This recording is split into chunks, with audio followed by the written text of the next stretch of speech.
A 25 de julho de 1415 saiu de Lisboa uma grande frota liderada pelo rei de Portugal, Dom João I.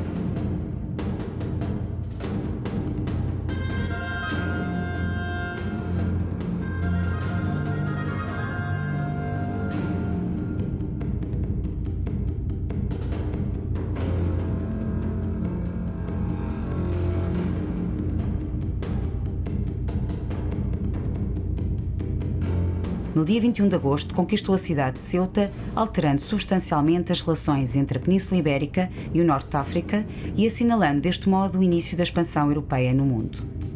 Mas 1415 marcou também e decisivamente a história de duas cidades, Lisboa e Ceuta.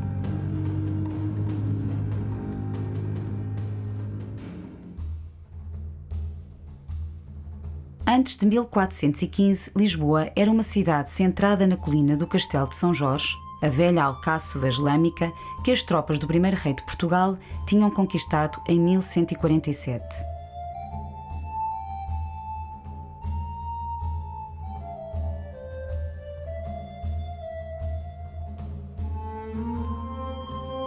O casario, protegido pela muralha tardo-romana, estendia-se pela encosta.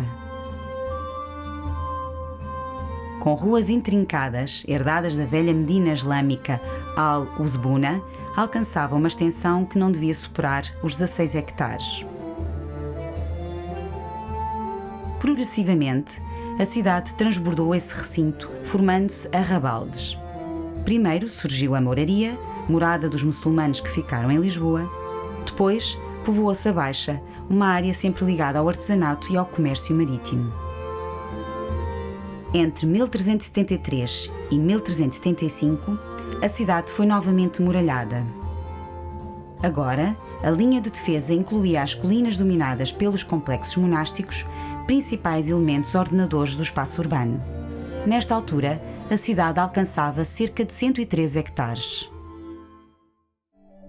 Nos séculos XII e XIII, Ceuta converteu-se numa próspera cidade, centro do comércio entre o Mediterrâneo e o norte de África Ocidental. No momento da sua máxima expansão, estendia-se por 300 hectares. A população rondaria os 30.000 habitantes, número que pode ter aumentado no século XIV. A Medina de Ceuta, onde se encontravam alguns dos mais importantes edifícios, ocupava a zona mais estreita da Península Ceuti. Estava completamente cercada por uma sólida muralha, construída no século X sob o Califado Cordovês. Surgiram logo arrabaldes. O exterior concentrava as mais importantes atividades artesanais, estendendo-se até Afrague, a cidade construída em 1328 pelos Mirínidas. A este, a população ocupou primeiro as zonas mais baixas da Baía Norte, alcançando depois as mais elevadas a sul. Mais afastado estava Yahal al-Mina, rodeado de muralhas, de onde se controlava o Estreito de Gibraltar. A expansão portuguesa acelerou extraordinariamente o crescimento de Lisboa, sobretudo na frente marítima, em áreas como Cata-que-Farás, hoje o Cais do Cedré, onde se desenvolveu intensa atividade naval, artesanal e comercial.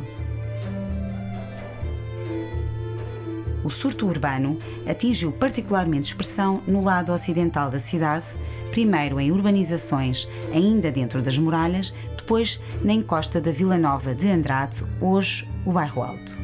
Assim, no século e meio após 1415, a população lisboeta duplicou.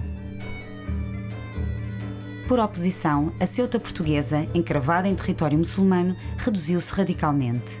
Os arrabaldes sofreram um progressivo abandono, sendo utilizados como hortas e pastagens destinadas a suprir as necessidades da população. Este facto provocou um lento enterramento das estruturas islâmicas que, por isso, se conservam excepcionalmente. Os portugueses estabeleceram-se na antiga Medina, um espaço de apenas 8 hectares, mais fácil de defender, com uma população de 2.000 a 2.500 homens. Neste contexto, a defesa adquiriu em Ceuta uma importância decisiva. As muralhas herdadas da época islâmica foram reparadas parcialmente, mantendo a sua estrutura. Na viragem dos séculos XV e XVI, o desenvolvimento da artilharia pirobalística obrigou a adaptá-las aos novos desafios da arte da guerra. Especialmente notáveis foram as obras na frente ocidental, a mais exposta aos ataques. Na década de 1540, ergueram-se as muralhas reais, potentes cortinas flanqueadas por 2 baluartes, protegidas por um fosso navegável. Já as velhas muralhas medievais de Lisboa foram se tornando invisíveis no interior das novas construções. Alguns dos novos palácios da nobreza endinheirada pela expansão além-mar localizaram-se precisamente sobre as antigas cortinas. A defesa de Lisboa fazia-se agora na Foz do Tejo, para onde se voltava o destino do país. A uma primeira linha assente nas torres da Caparica e de Belém e na mais longínqua posição de Cascais, fortificações que faziam a transição entre a guerra medieval e moderna, seguiu-se uma segunda linha assente nas fortalezas abaluartadas de São Julião da Barra e de São Lourenço do Bugio, herdeiras da inovação técnica ensaiada décadas antes em Ceuta.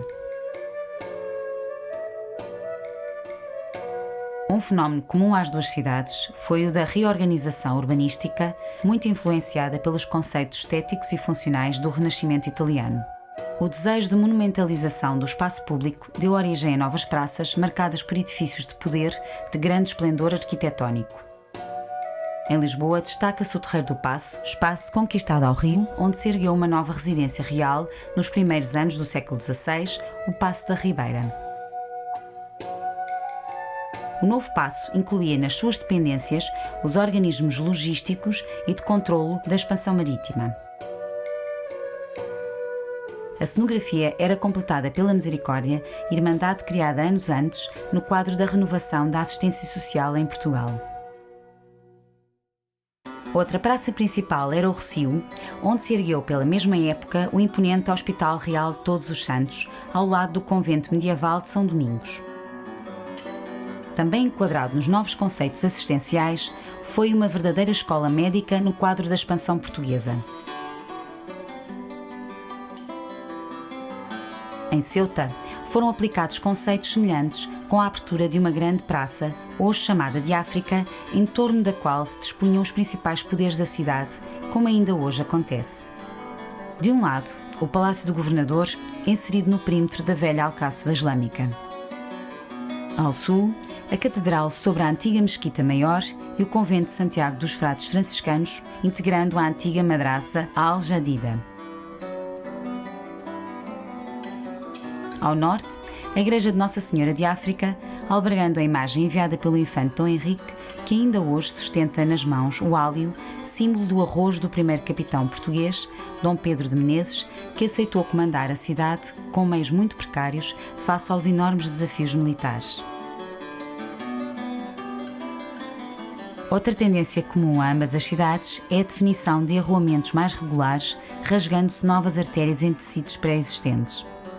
Em Lisboa, destacam-se a Rua Nova dos Mercadores e a Rua Nova del Rei, a primeira paralela à Frente Marítima e a segunda ligando as duas principais praças, o Terreiro do Paço e o Rossio. Nota-se nestas novas artérias uma preocupação pela fluidez da circulação, eliminando-se balcões avançados e poiais, bem como um novo espírito de higienização através do seu calcetamento e introdução de sistemas de canalização para esgotos. Em Ceuta, a informação é mais escassa, embora estas tendências pareçam estar presentes.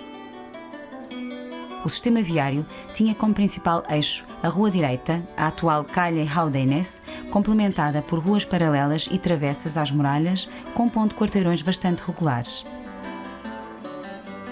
Às novas formas urbanas corresponderam novos hábitos, mercê também das vias abertas pelo comércio oceânico. A arqueologia testemunha as mutações nas redes de abastecimento às duas cidades após 1415. Lisboa, que recebera anteriormente produtos oriundos preferencialmente de regiões europeias como a Flandres, a Inglaterra, a Bretanha ou o sudoeste francês, viu no século XV intensificarem-se os laços com o sul peninsular, além do noroeste italiano ou a Renânia, surgindo no século XVI as porcelanas chinesas, símbolo desta economia planetária. Ceuta, que no século XIV recebera objetos de várias partes do mundo islâmico, especialmente do reino Nazarí de Granada, com o qual mantinha intensas relações comerciais, passou em 1415 a ser abastecida pela Casa de Ceuta, um organismo instalado na Ribeira de Lisboa que tinha por missão o seu provimento. A proximidade com a Andaluzia acabou por converter esta região num grande centro abastecedor de Ceuta, como atestam os achados cerâmicos. A integração da cidade nas redes comerciais transoceânicas é testemunhada pelos achados de objetos italianos, centro-europeus, portugueses e asiáticos, embora estes últimos de forma minoritária.